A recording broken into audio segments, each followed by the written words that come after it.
What is going on, everybody? Welcome to another edition of Off the Top Rope, Off the Mike Sports Network here. Hope all of you had a very happy 4th of July. SmackDown actually happened on tape delay. They taped it. It was, it was a fine show, like, post whatever, but it's just like this calendar, and I've talked about it, is really screwed up a lot of things where everything's so condensed and you have short build after short build after short build. But an interesting story from WrestleVotes came out in regards to a country music star. You guys remember Jelly Roll? He's been involved in a bunch of stuff. He was seen at WrestleMania. He had some involvement in an angle with Theory and Waller, and he was with Miz and Truth. At SummerSlam in Cleveland last year. And Austin Theory is just so fucking good at selling. He went like 15 feet in the air on a choke slam, and Jelly Roll looked really good. But there is a report from WrestleVotes. There is a SmackDown in Nashville next week. I think that's where Jelly Roll's from, or I think that's his hometown. But according to sources close to WrestleVotes, several within WWE expect Jelly Roll's upcoming appearance on SmackDown on the 11th of July to be the start of something more. There's anticipation the music superstar will make additional appearance in the near future. Worth noting, while currently touring, Jelly Roll is off the first weekend of August when SummerSlam does take place. So, listen, I get the celebrity element of things, but what relevance does Jelly Roll have in taking a spot and, using that? I understand that it's a 2-night SummerSlam this year, but you've got guys who are getting buried on this roster. Like Aleister Black is fighting for TV time. Rusev and Sheamus just had a fantastic, that's Raw. They had a fantastic match on Raw. Carmelo Hayes, who was a top draft pick a year ago from NXT, won the Andre the Giant Battle Royal before WrestleMania this year, has done nothing. And I anticipate that something's going to change with that because Miz who have been doing work together. Miz went off and filmed American Gladiator. Speaking of Miz, he was involved with Jelly Roll. Maybe that's what this is. Still, all due respect to Jelly Roll and all due respect to people who love country music. Country music really isn't my thing. We don't need to be forcing celebrities into wrestling matches and wrestling builds when you've got talented people on the roster who deserve to be put into spots, fighting for championships, and, trying to be in the position of, trying to fight to be on this card at SummerSlam at MetLife Stadium. What relevance does Jelly Roll have? Like, yeah, I get it. You guys are about viral moments, which is why Logan Paul keeps getting thrust into our faces. But at the core of this company, like at some point you're going to start alienating fans because this is totally a TKO thing. This screams TKO to me because they are all about making every ounce of money and getting every social media view that they can. So that way it's mainstream. And I get it. I get the element of that. But isn't that what WrestleMania really is for? Are we trying to make SummerSlam a summer WrestleMania? Which it kind of in some ways has been, but you've got to start, at least, and part of this is my frustration with this calendar.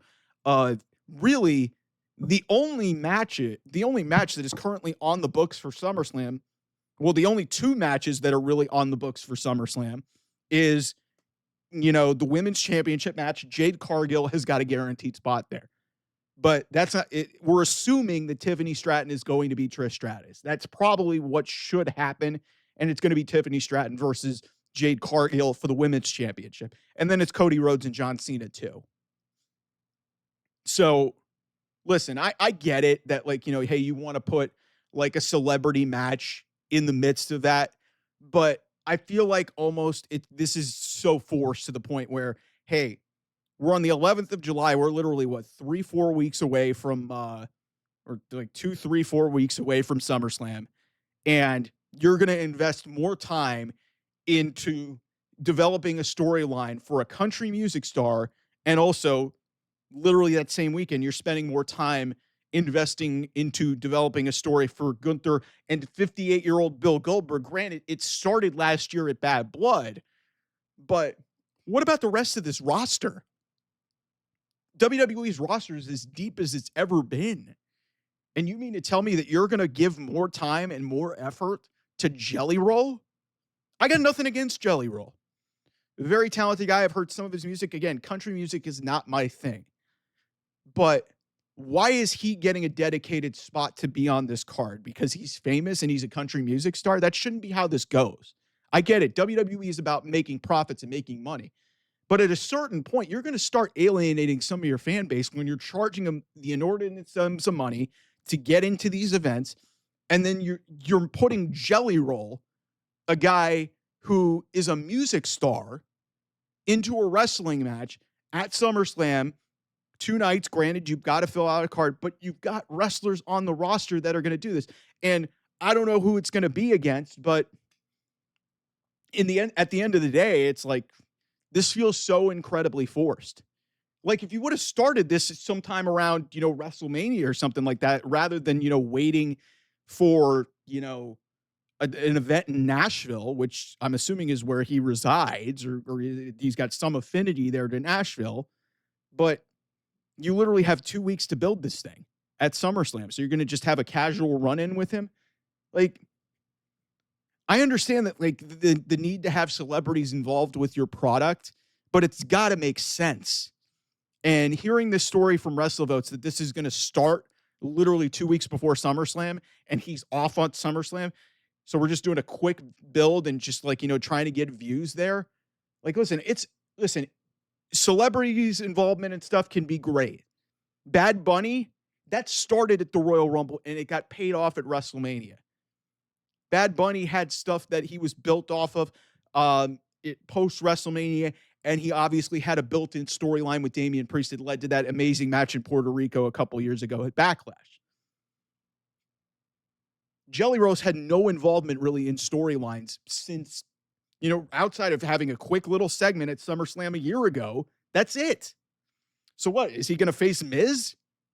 Because to me, that's probably the logical place that this is going to go. At least the way I would seemingly see this going is Miz would seemingly be a logical point for them.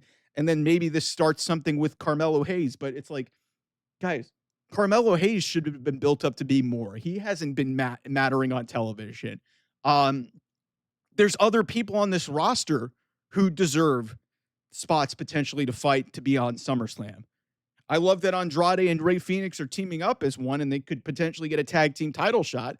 But why weren't they built up as singles guys to begin with to, be factored into the picture here? It's just this affinity with celebrity involvement can work, but it's got to make sense. And the fact that they're going to start this next week, presumably, at least from what's been reported, to me, it just feels forced. It just feels forced and unnecessary. And it feels like, hey, we're trying to get more views. We're trying to get more money out of this because, hey, Jelly Roll's a big name. I get it. It's sports entertainment, but come on, man. Like, what the fuck, man? It's just, it shouldn't just be all about maximizing profits. It's got to make sense. And a lot of what this WWE product has been in 2025 has been more about the profits and the margins and all this other bullshit, all this economical stuff, rather than, like putting events and oversaturating the market and, counter programming shit. Shouldn't it be about, like, at least creating compelling stories and stuff that makes sense? Because this isn't Vince McMahon shit, but it's adjacent to that. Because, like, this, look, let me give you guys another example. Johnny Knoxville back at WrestleMania 38. That storyline with him and Sami Zayn that got paid off at WrestleMania 38, that started at the Royal Rumble. They went on for 3 months.